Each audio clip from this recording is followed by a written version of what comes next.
Welcome back to another interview of The Story That Built Her. We are with Michelle today, and we're going to be hearing a little bit more about her journey and her story. She's also sharing her story in transforming pain into purpose. Hi, Michelle. How are you? Hi, how are you? Good. Tell us where in the world you're joining from. I'm actually joining here from Mexico. Ooh, how fun. Yeah. I love Mexico. We lived in Guanajuato City and in San Carlos for a little bit, and I love Mexico. Okay. Yes. Well, I know that you talk a lot about healing the wounded soul and narcissistic abuse. Tell me what led you here. I'm guessing you had your own journey and experience of this, so tell us a little bit about that backstory.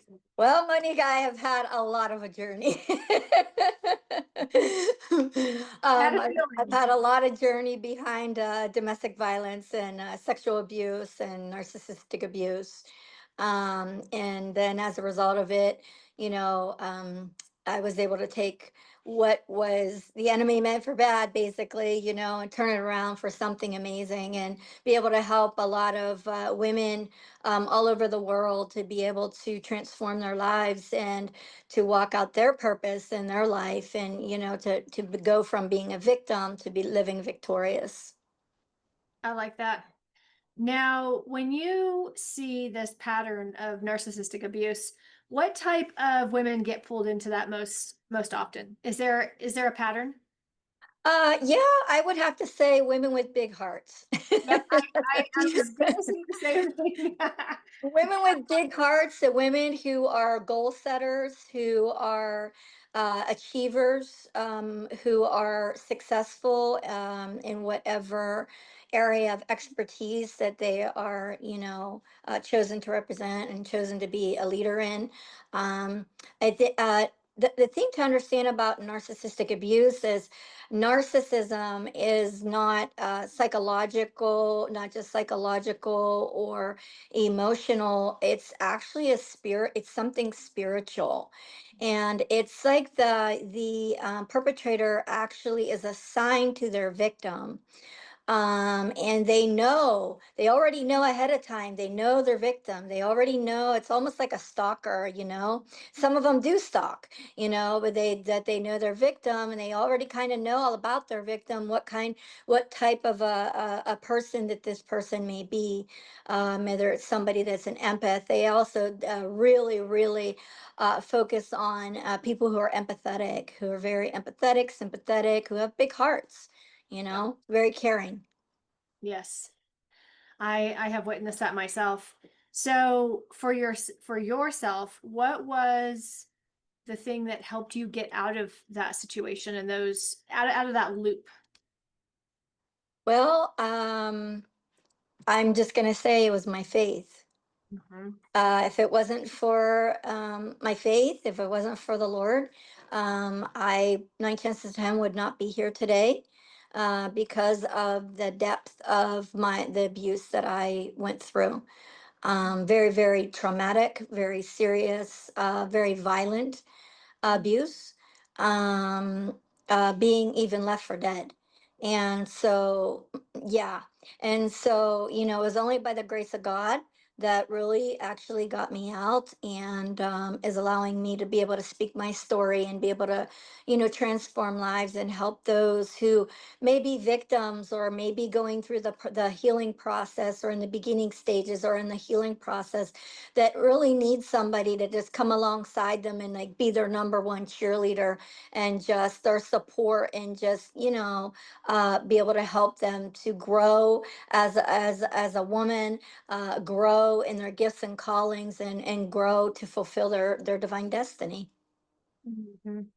Definitely, I could see how having someone on their side and having a cheerleader is so important, especially because it's coming from such a low place, starting at a devastating place and having to come out, up and out of that.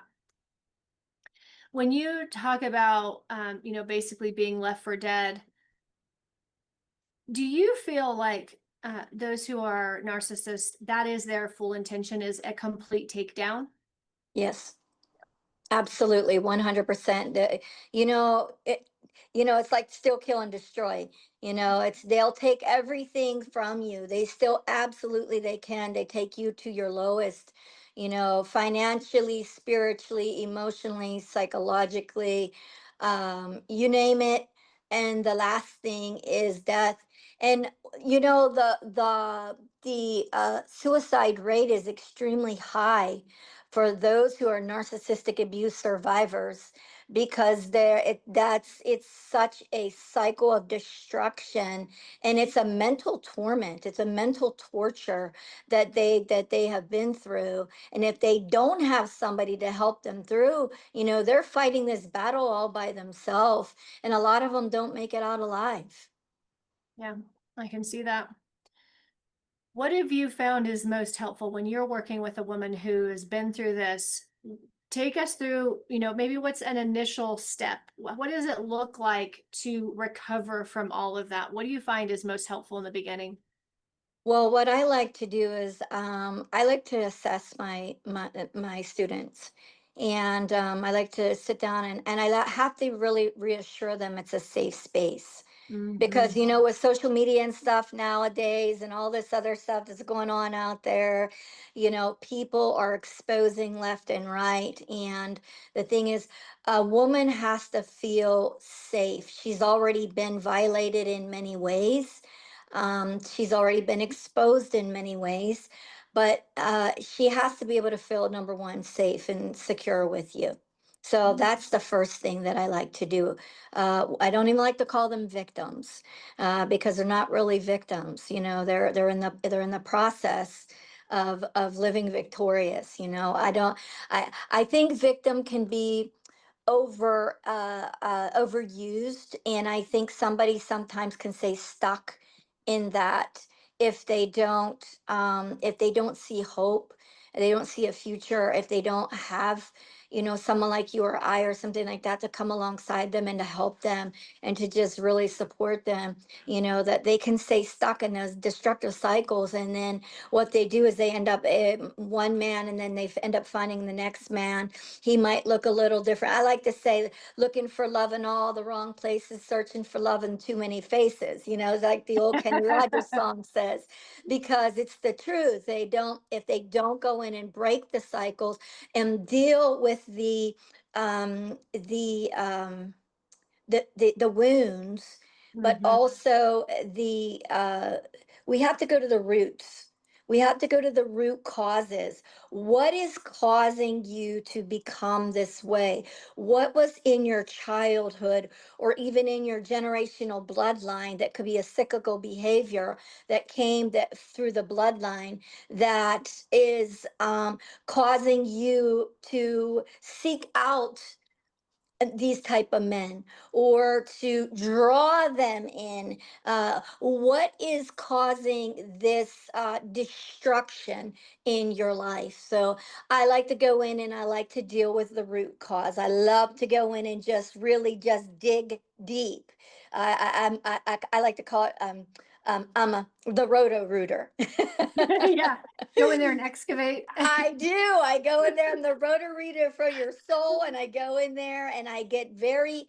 I like to ask some very deep questions.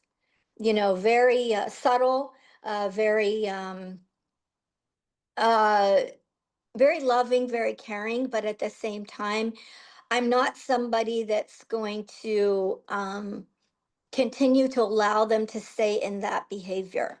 I'm somebody that's gonna. I'm gonna hold you accountable. When you tell me you're going to do something, I'm expecting you to do it.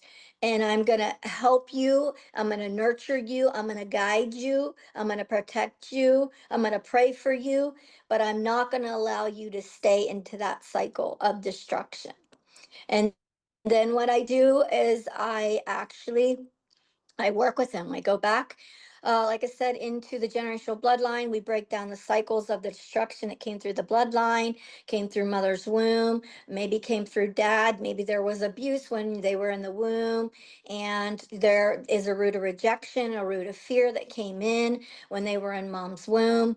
And therefore, they had these cycles as they went throughout their life.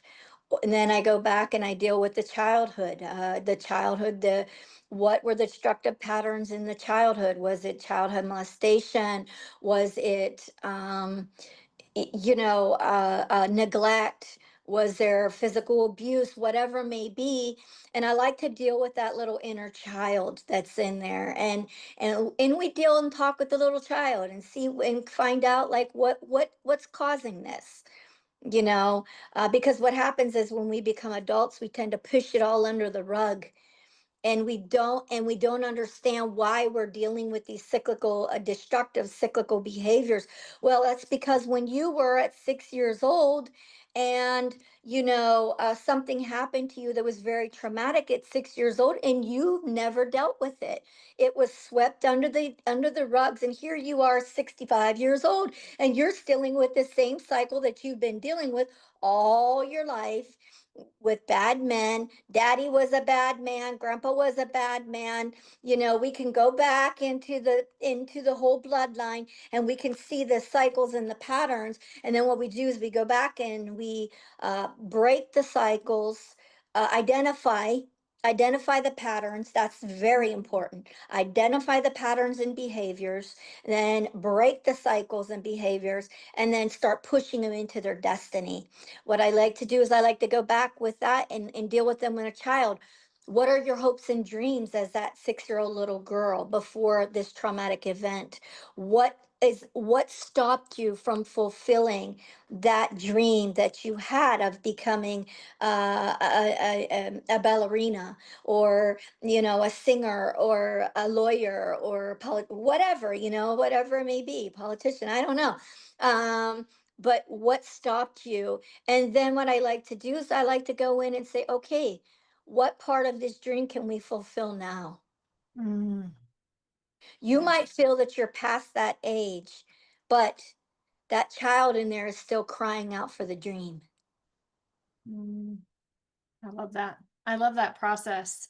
And I think you're right. It's letting go of that identity of victim and then being able to identify the root cause and the patterns, and then put them on track for who they can still become, who they can still be. Yeah, and then what I do is I stick with them to make sure, and I help them. Like, I've had clients that went back to school and got their degree. I have clients that said, "Hey, I'm 63 and always wanted to be an artist." And so they end up creating some art, or becoming an artist and selling their artwork, or becoming a writer. I've always wanted to write a book, and then they go and they write a book. You know, it's that I want to align the little child with the adult, Mhm. and that way they can walk out everything that they're destined and called to do in their life. Yeah, absolutely. Yeah, I myself have written some books, and done some teachings and courses and things like that. Created some courses, and one of my courses that I recently created is called Flourish, and it's all about transforming your wounded soul, and it's all about going through these specific steps.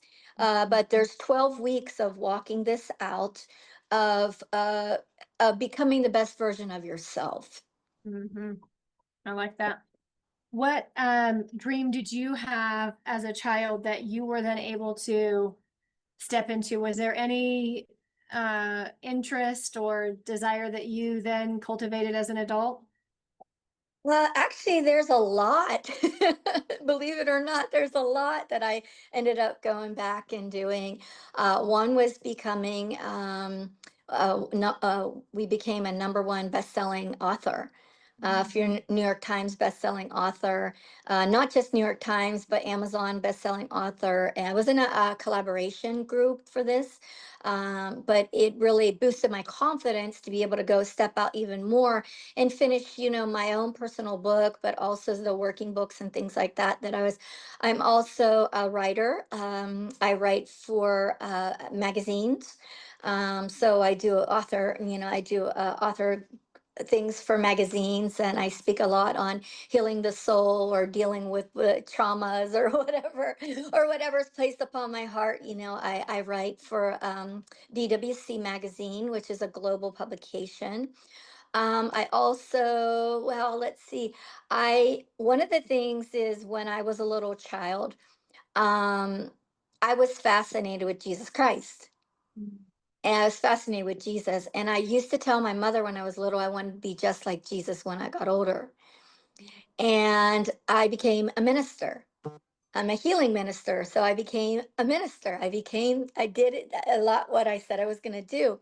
I also Yes. speak, I'm a keynote speaker. So I speak around the world, and different stages, from dealing with children to dealing with, adults, to dealing with, women, to dealing with women and men, dealing with perpetrators. One of the other things I've always wanted to do was I wanted to do things pertaining to anti-human trafficking. And in the past, I had started groups uh, where I took teams down to Mexico, into the red light district. And we did ministry in the red light district, bringing people out of the darkness and into the light, letting people see they're not trash, but they're treasure. And that's that passion of my heart, is for everybody, every woman, every girl, to understand that there is something unique inside of you that makes you so special, that makes you a one of a kind treasure. Mm. I love it. Now, do you have a dream that you have yet to fulfill that is still in front of you? I have a lot of dreams that I want. I love it.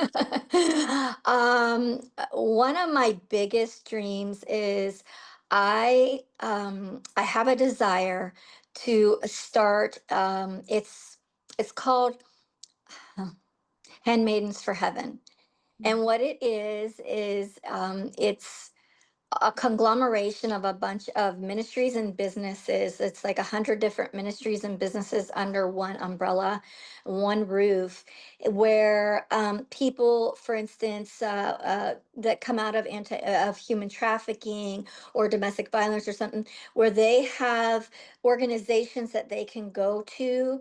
But it's not just your typical like shelters and things like that. But I want to have like a real estate company. I want to have one. It's called Cooking for the King, and it's teaching young girls and women how to cook for their king, their earthly king, not just their, to do everything unto excellence. Also teaching them how to become multimillionaires, how to become very successful, in whatever area of life that they set out to achieve. I would like to be the go-to person for them. So our organization could be the go-to person for them, that they would be able to fulfill every dream that is inside of them. Yeah, I'm writing some more books, and I actually just I just created a children's program. I have not launched it yet, but it's called Hero Kids Lead. And it's about teaching children from ages 6 to 11. Right now, it's just ages 6 to 11, but I'm in the process of creating for younger and older. And it's teaching them how to become the best leader, how to take all the attributes of what it means to be a great leader, and cultivating that, and teaching them how to do public speaking, how to be the best encourager that you can be, how to be the best problem solver you can be, how to be the best visionary you can be, and identifying with that specific leader. What I did was I created 6 superheroes, and Mm. each superhero is a different facet of leadership. And the encourager, the problem solver, the visionary, the lover. She's a big heart of love. Her name's Hope, and the director. And she's more about she's very a personality type. And what she's the director. She's very, matter of fact. She's the one that has to keep everybody in line. Um, and what I did was I created a full 9 and 18 week curriculum for children. That's Um, amazing. yeah, because I don't want to see children fall into those patterns that I fell into, Mhm. or that some of my other clients and students have fallen into.